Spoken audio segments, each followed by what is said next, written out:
Hi guys, welcome to our channel. Last வீடியோவில் ஹிஸ்ட்ரியோடைய வேர் to study போட்டிருந்தேன். எல்லோரும் பார்த்து நோட் பண்ணி படிக்க ஸ்டார்ட் பண்ணியிருப்பீங்கன்னு நினைக்கிறேன். நெக்ஸ்ட்டு நம்ம இந்த வீடியோவில் யூனிட் 7, அதாவது இந்திய தேசிய இயக்கம், இந்தியன் நேஷ்னல் மூமெண்ட்டோடைய வேர் டு ஸ்டடி தான் நம்ம வந்து பார்க்க போகிறோம். பாருங்கள் இதில் என்னென்ன கொடுத்துருக்காங்கன்னு. தேசிய மறுமலர்ச்சி, ஆங்கிலேயர் ஆட்சிக்கு எதிரான தொடக்கால எழுச்சிகள், இந்திய தேசிய காங்கிரஸ், தலைவர்கள் பற்றி நிறைய பேர் கொடுத்துருப்பாங்க. நெக்ஸ்ட் வந்து தமிழ்நாடு விடுதலை போராட்டத்தின் பல்வேறு நிலைகள் மற்றும் இயக்கங்கள். இவ்வளோ தான் யூனிட் 7. இதில் பாருங்கள் யூனிட் 7 கவர் ஆகிருக்க பாதி இது வந்து உங்களுக்கு யூனிட் 8 வந்துடும். இப்போ பாருங்கள் தேசிய மறுமலர்ச்சின்றது வந்து எது கீழே வந்துடும்னா, இங்கே வந்து தமிழ்நாட்டின் பல்வேறு சீர்திருத்தவாதிகள், சீர்திருத்த இயக்கங்கள் அதுக்கு கீழே வந்துடும். நெக்ஸ்ட்டு பாருங்கள் இங்கே தமிழ்நாடு விடுதலை போராட்டத்தின் பல்வேறு நிலைகள் மற்றும் இயக்கங்கள்னு போட்டிருக்காங்களா. இங்கே பாருங்கள் விடுதலை போராட்டத்தில் தமிழ்நாட்டின் பங்கு அதுக்கு கீழே வந்துடும். ஆங்கிலேயர் ஆட்சிக்கு எதிரான தொடக்க கால எழுச்சிகள் இங்கேயும் அதே இது இருக்குது பாருங்கள். ஸோ இந்த பின்னாடி உள்ள பார்ட்ஸ் வந்து அப்படியே யூனிட் 7 இருக்கும். ஸோ யூனிட் 7க்கு நீங்கள் படிச்சிங்கன்னா அது அப்படியே உங்களுக்கு யூனிட் 8க்கும் கவர் ஆயிரும். ஸோ அதுக்கு வந்து நம்ம வந்து 10th சோஷியல் சயின்ஸில் 5th லெசன்லேருந்து 10th லெசன் தான் நம்மளுக்கு யூனிட் 7க்கும் யூனிட் 8க்கும் நம்ம படிக்க வேண்டிய லெசன்ஸ். ரொம்ப ரொம்ப இம்பார்ட்டன்ட். அந்த 10th புக்கில் அந்த 5 லெசன்ஸ்லையும் நீங்கள் எந்த கொஷின் கேட்டாலும் நான் போட்டுருவேன்ற அளவுக்கு நீங்கள் ரொம்ப ரொம்ப நல்லா தரோவாக பண்ணணும். அது இது பண்ணிங்கனாவே நீங்கள் யூனிட் 7 அண்ட் யூனிட் 8 வந்து ஓரளவு டாபிக்ஸ் வந்து நம்ம வந்து கவர் பண்ணுற மாதிரி ஆயிரும். ப்ளஸ் வந்து யூனிட் 7க்கு வேறு எங்கே படிக்கணும்னா 12th ஹிஸ்ட்ரி 1 to 9 வரைக்கும் லெசன்ஸ் இருக்குது. அதை நீங்கள் வந்து படிச்சிட்டிங்கன்னா அவ்வளோதான், முடிஞ்சிச்சு. நெக்ஸ்ட்டு 8th ஒரு 3 லெசன் இருக்கும். இவ்வளோ தாங்க வந்து ஐஎன்எம்க்கான வேர் டு ஸ்டடியே. இப்போ என்னென்னன்றதை பார்க்கலாம். ஃபஸ்ட்டு பாருங்கள், ஃபஸ்ட்டு வந்து 10th ஹிஸ்ட்ரியோட இது வந்து உள்ள லெசன்ஸ் வந்து படிச்சிருங்க. ஓகேயா? இப்போ பாருங்கள் 10th ஹிஸ்ட்ரியில் 19ஆம் நூற்றாண்டில் சமூக சமய சீர்திருத்த இயக்கங்கள் அப்படின்றது வந்து ஒரு லெசன் வந்து 5th லெசன் இருக்குது. இதில் என்ன இருக்குன்னா வந்து சமூகத்தை வந்து எப்படியெல்லாம் வந்து முன்னாடி இருந்த மூட பழக்க வழக்கங்கள்லேருந்து யார் யாரெல்லாம் எப்படி திருத்தி கொண்டு வந்தாங்க அப்படின்றத பற்றி இருந்திருக்கும். யார் யார் ராஜாராம் மோகன் ராய், ஈஸ்வர் சந்திர வித்யாசாகர், இது மாதிரி வந்து என்னென்ன இயக்கங்கள்லாம் அந்த காலத்தில் வந்துச்சோ அது எல்லாமே இந்த லெசனில் வந்து இருக்கும். இந்த 10th லெசனில் இருக்கிற இதே இது வந்து 11th வந்து ஹிஸ்ட்ரியில் வந்து லெசன் 19 வந்து நவீனத்தை நோக்கின்னு இருக்கும். அங்கேயும் அதே கண்டென்ட் தான் இருக்கும். ஸோ வந்து இங்கே ஒருத்தவங்கள ராஜாராம் மோகன் ராய் பற்றி வந்து உங்களுக்கு இங்கே கொடுத்துருக்குது அதே மாதிரி வந்து 11th இருக்கும். ஸோ நீங்கள் எடுத்து படிக்கும்போது எப்படி படிக்கணும், ஃபஸ்ட்டு 10th எடுத்து படிச்சிருங்க. 10th முடிச்சுட்டு 11th போயிருங்க. அது ரெண்டையும் சேர்த்து நோட்ஸாக வந்து எடுக்க ஆரம்பிச்சிருங்க. இப்போ எப்படின்னா இங்கே பாருங்கள், நான் ரொம்ப கிளியராக எடுக்கலை, புரியுதான்னு பாருங்கள்.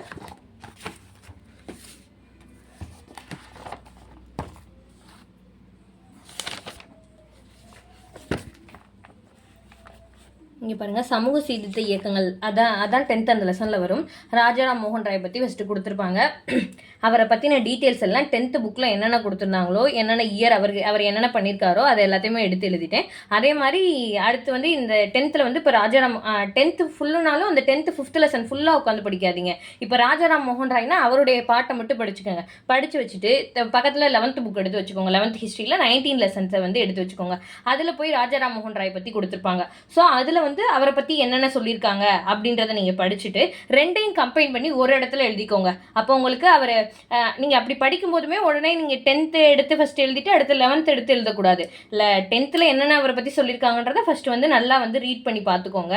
அடுத்து 11th என்னென்ன சொல்லியிருக்காங்கன்றத 1க்கு 2 டைம் ரீட் பண்ணிக்கோங்க. அப்போ உங்களுக்கு என்னென்னா இங்கே ஒரு ஆர்டரில் வந்து ஒரு இயர் கொடுத்துருக்கலாம், அங்கே வேறு இயர் கொடுத்துருக்கலாம். ஆனால் நீங்கள் எடுத்து எழுதும்போது எப்படின்னா ஃபஸ்ட்டு 1811 அவரை பற்றி சொல்லியிருக்காங்களா, ஃபஸ்ட்டு அதை எடுத்து எழுதிக்கோங்க. நெக்ஸ்ட்டு 1818 அவரை பற்றி என்ன சொல்லியிருக்காங்க, 1820 என்ன சொல்லியிருக்காங்க அப்படின்னா அந்த இயர் வைஸ் ஆர்டராக வந்து நீங்கள் எழுதும்போது உங்களுக்கு படிக்கிறப்ப ரொம்ப ஈஸியாக வந்து உங்களுக்கு ஞாபகம் இருக்கும். அதனால தான் சொல்கிறேன். ஸோ அந்த லெசனை வந்து அப்படியே எடுத்து படிக்காமல் ஒருத்தவங்களை பற்றி சொல்லியிருக்காங்கன்னா அவங்க இங்கே இருக்காங்கன்னு பார்த்து அது எல்லாத்தையும் சேர்த்து ஒரு இதுவாக எழுதிக்கோங்க. அதே மாதிரி தான் நான் ஃபுல்லாக எழுதியிருப்பேன். ஈஸ்வர் சந்திர வித்யாசாகர்னா அவரை பற்றி, நெக்ஸ்ட்டு பிரார்த்தனை சமாஜம்னா அதை பற்றி, நெக்ஸ்ட்டு ராமகிருஷ்ண பரமஹம்சர், விவேகானந்தர், இது எல்லாமே உங்களுக்கு 10th இருக்கும் 11th இருக்கும். ஸோ இங்கே படிச்சுட்டு ப்ளஸ் வந்து 10th படிச்சுட்டு 11th படிச்சுட்டு ரெண்டையும் கம்பைன் பண்ணி நீங்கள் நோட்ஸ் எடுத்து வச்சுக்கோங்க. அதான் வந்து உங்களுக்கு இந்த சீர்திருத்த இயக்கங்களுக்கு கீழே வந்து உங்களுக்கு வந்து இந்த யூனிட்ஸ்லாம் வந்து கவர் ஆயிரும். நீங்கள் படிக்க வேண்டியது 10th ஹிஸ்ட்ரியில் லெசன் 5 19ஆம் நூற்றாண்டில் சமூக சமய சீர்திருத்த இயக்கங்கள், அந்த லெசன்ஸ் வந்து நீங்கள் கண்டிப்பாக படிக்கணும். நெக்ஸ்ட்டு லெசன் 6 ஆங்கிலேய ஆட்சிக்கு எதிரான தமிழகத்தில் நிகழ்ந்த தொடக்க கால கிளர்ச்சிகள் அப்படின்ற லெசன் வந்து இருக்குது. இது என்னென்னா நம்ம பாளையக்காரர்கள்லாம் வருவாங்களே அதில் வந்து உள்ளது வரும். ப்ளஸ் வந்து நம்ம விவசாயிகள்லாம் கிளர்ச்சிகள் பண்ணியிருப்பாங்க, அதுவும் வந்து இதில் வந்து கவர் ஆகும். அதே பாருங்கள் 10th நம்மளுக்கு லெசன் 6 இருக்குது. 11th அதே டாப்பிக்கில் பாருங்கள் லெசன் 18 வந்து ஆங்கிலேய ஆட்சிக்கு தொடக்க கால எதிர்ப்புகள் அப்படின்னு இருக்கு. ஸோ நான் அதை சொன்ன மாதிரி அதே தான் இங்கே வந்து உங்களுக்கு பாளையக்காரர்கள் எடுத்துக்கிறீங்க அப்படின்னா அவங்கள பற்றி என்னென்ன சொல்லியிருக்காங்களோ அதே இதில் இப்போ வீரபாண்டிய கட்டபொம்மன், மருது சகோதரர்கள், அது மாதிரி எந்த டாப்பிக்கை நீங்கள் எடுக்கிறீங்களோ அதே டாபிக் எடுத்து நீங்கள் வந்து 11th எடுத்து பார்த்துக்கணும். பார்த்துட்டு ரெண்டையும் கம்பைன் பண்ணி நீங்கள் நோட்ஸாக எடுத்துக்கிட்டிங்கன்னா உங்களுக்கு ரொம்ப ரொம்ப யூஸ்ஃபுல்லாக இருக்கும். இப்போ நான் வந்து என்னென்ன லெசன்ஸ் எந்தெந்த பேஜ் நம்பரில் இருக்குன்னு சொல்கிறேன், நீங்கள் வந்து நோட் பண்ணிக்கோங்க. நோட் பண்ணிட்டு லாஸ்ட்டாக வந்து நான் சொன்ன மாதிரி எப்படி படிக்கின்றதை உங்களுக்கு சொல்லிவிட்டு அது மாதிரி நீங்கள் நோட்ஸ் எடுத்துக்கிட்டிங்கன்னா உங்களுக்கு ஈஸியாக இருக்கும். ஃபஸ்ட்டு பாருங்கள் 10th ஹிஸ்ட்ரியில் லெசன் 5 பேஜ் நம்பர் 58 இருக்குது, நோட் பண்ணிக்கோங்க. நெக்ஸ்ட் லெசன் 6 ஆங்கிலேய ஆட்சிக்கு எதிரான தமிழகத்தில் நிகழ்ந்த தொடக்கால கிளர்ச்சிகள் எங்கே இருக்குன்னா பேஜ் நம்பர் 68 இருக்குது. நெக்ஸ்ட் லெசன் 7 காலனியத்துக்கு எதிரான இயக்கங்களும் தேசியத்தின் தோற்றமும் பேஜ் நம்பர் 80. லெசன் 8 வந்து தேசியம் காந்திய காலகட்டம் 95. லெசன் 9 வந்து தமிழ்நாட்டில் விடுதலை போராட்டம்.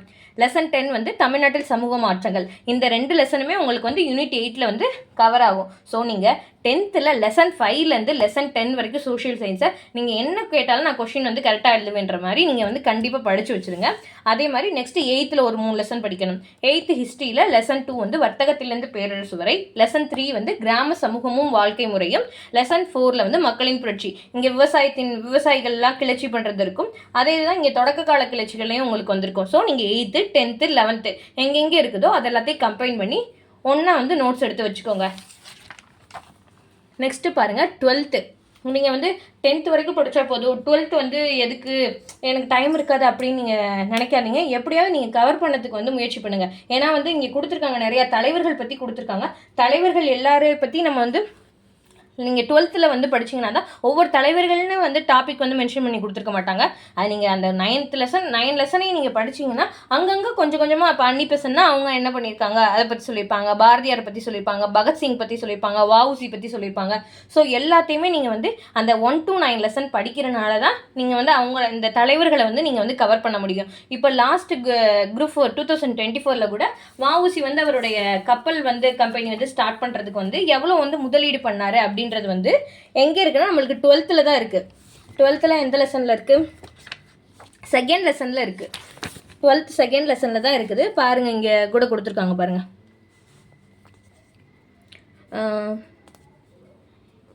நீராவி கப்பல் கம்பெனி எனும் கூட்டு பங்கு நிறுவனத்தை பதிவு செய்தார். மொத்த முதலீடான 10 லட்சம் 40,000 பங்குகளாக பிரிக்கப்பட்டு ஒரு பங்கு 25% இந்தியர்கள், இலங்கையை சேர்ந்தவர்கள், ஆசிய நாடுகளைச் சேர்ந்தவர்களுக்கு மட்டும் விற்பனை செய்யப்பட்டது. இது நம்மளுக்கு இப்போ நடந்த Group 4 வந்து இந்த கொஷின் வந்து கேட்டிருந்தாங்க. அப்போ இது எங்கே இருக்குது? 12th தான் இருக்குது. ஸோ நீங்கள் 12th உள்ள எல்லா லெசன்ஸும் நான் சொல்கிற லெசன்ஸ்லாம் நீங்கள் படிச்சுக்கிட்டிங்கன்னா நம்ம என்ன கொஷின் கேட்டாலும் போட்டுடலாம். ஸோ பாருங்கள் 12th ஹிஸ்ட்ரி லெசன் 1 வந்து இந்தியாவில் தேசியத்தின் எழுச்சி பேஜ் நம்பர் 1 இருக்குது. லெசன் 2 வந்து தீவிர தேசியவாதத்தின் எழுச்சியும் சுதேசி இயக்கமும் பேஜ் நம்பர் 17. இந்திய விடுதலை போரில் முதல் உலகப் போரின் தாக்கம் பேஜ் நம்பர் 34 இருக்குது. காந்தியடிகள் தேசிய தலைவராக உருவெடுத்து மக்களை ஒன்றிணைத்தல் 47 இருக்குது. ஏகாதிபத்தியத்திற்கு எதிரான போராட்டங்களில் புரட்சிகர தேசியவாதத்தின் கழகம் 68 இருக்குது. தேசியவாதி அரசியல்களில் வகுப்புவாதம் 82. லெசன் 7 93 பேஜில் இருக்குது. 8 வந்து 11 பேஜில் இருக்குது. லெசன் 9 வந்து 128 பேஜில் இருக்குது. ஸோ நீங்கள் 10th 5 to 10 வரைக்கும் படிக்கணும் லெசன்ஸு. இங்கே 12th 1 to 9 வரைக்கும் நீங்கள் படிச்சிட்டிங்கனாவே உங்களுக்கு INM வந்து கவர் ஆயிடுச்சு, அவ்வளோதான். இப்போ 11th ஹிஸ்ட்ரியில் லெசன் 18 வந்து ஆங்கிலேய ஆட்சிக்கு தொடக்கால எதிர்ப்புகள் பேஜ் நம்பர் 304 இருக்குது. லெசன் 19 வந்து நவீனத்தை நோக்கி 326 வந்து இருக்குது பேஜ் நம்பர். எல்லாத்தையுமே நீங்கள் வந்து நோட் பண்ணி வச்சுக்கோங்க. நோட் பண்ணி வச்சுட்டு நீங்கள் வந்து படிக்க ஆரம்பிங்க. ஏன்னா நான் இப்போ இந்த 2 லெசன் நான் சொல்லிட்டேன் எதுக்கு கீழே வரும்னு. ஸோ வந்து எல்லா லெசன்ஸையுமே நீங்கள் வந்து எங்கெங்கே இருக்குது என்னென்னன்றதை வந்து நீங்கள் வந்து கரெக்டாக நோட் பண்ணி வச்சுட்டு நீங்கள் வந்து படிக்க ஆரம்பிச்சிருங்க. அவ்வளோதாங்க. யூனிட் 7க்கு நம்ம படிக்க வேண்டிய லெசன்ஸ் இவ்வளோ தான். 10th ஒரு 5 லெசன்ஸ் இருக்குது, 12th ஒரு 9 லெசன் இருக்குது, 11th ஒரு 2 லெசன்ஸ் வந்து சொல்லியிருக்கேன், 18 and 19 லெசனு. நெக்ஸ்ட்டு 8th ஒரு 3 லெசன்ஸு. இதை நீங்கள் படித்து முடிச்சிட்டிங்கனாவே உங்களுக்கு INM கவர்டு, பாதி யூனிட் 8க்கான டாபிக்ஸுமே நீங்கள் கவர் பண்ணி முடிச்சாச்சு. அவ்வளோதான். ஸோ இதை நீங்கள் நோட் பண்ணி வச்சுட்டு நான் எப்படி சொன்னேனோ அந்த மாதிரி படிச்சிங்கன்னா உங்களுக்கு ரொம்ப வந்து ஒரு கண்டினியூட்டி கிடைக்கும், படிக்கிறதுக்கு ரொம்ப வந்து ஈஸியாக இருக்கும். இந்த மெத்தட் ஃபாலோ பண்ணி தான் நான் படித்தேன். உங்களுக்கு இந்த மெத்தட் வந்து ஓகேனா நீங்கள் ஃபாலோ பண்ணி படிக்க ஆரம்பிங்க. All the best for your preparation. நிறைய பேர் வந்து குரூப் 4 சிலபஸுடைய PDF வந்து கேட்டிருந்தீங்க. நான் வந்து டெலகிராமுடைய லிங்க் வந்து கீழே கொடுக்குறேன். அதில் வந்து குரூப் 4 சிலபஸ் போட்டிருக்கேன். நீங்கள் போய் டவுன்லோட் பண்ணிக்கோங்க. தேங்க்யூ ஃபார் வாட்சிங். Please subscribe my channel.